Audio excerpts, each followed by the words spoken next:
Gordon was resting in a siding. Sometimes, when he was resting, he would say to himself, "It's really very tiring to be such a large and splendid engine. One does have to keep up appearances so."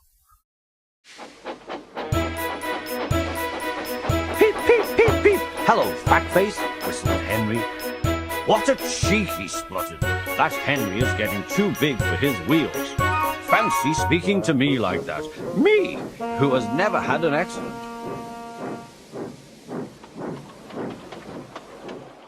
"Aren't there safety valves accidents?" Percy asked innocently.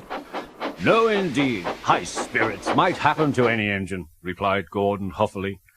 "But to come off the rails like Henry did when he was pulling the flying kipper, well, I ask you," he went on, "is it right? Is it decent?" A few days later, it was Henry's turn to take the express. Gordon watched him getting ready. "Be careful, Henry," he said.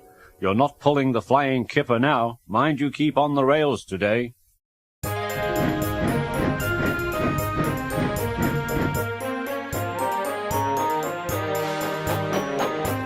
Henry snorted away.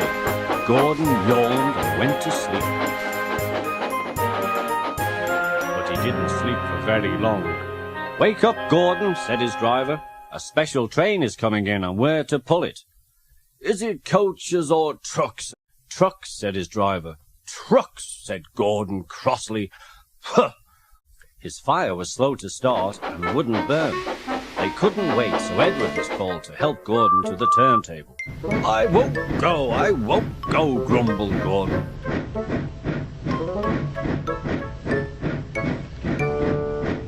Don't be silly, puffed Edward. At last Gordon was on the turntable.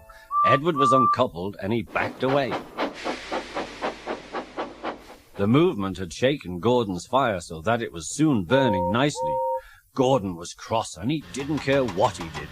He waited until the table was halfway round and then his chance came.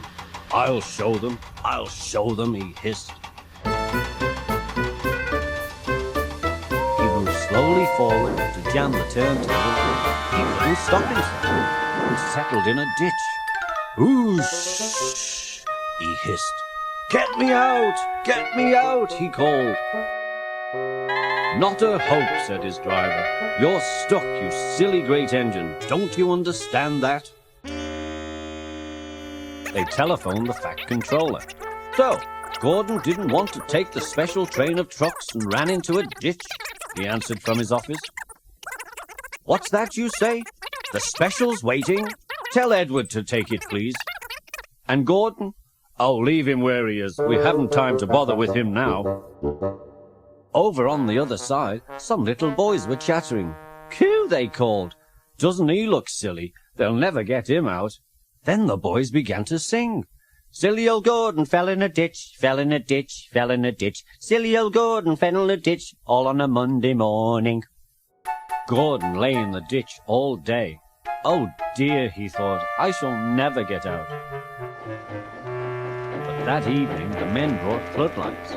They used powerful jacks to lift Gordon and made a road of sleepers under his wheels to keep him out of the mud. Strong wire ropes were fastened to his back end, and James and Henry, pulling hard, at last managed to bring Gordon back to the rails.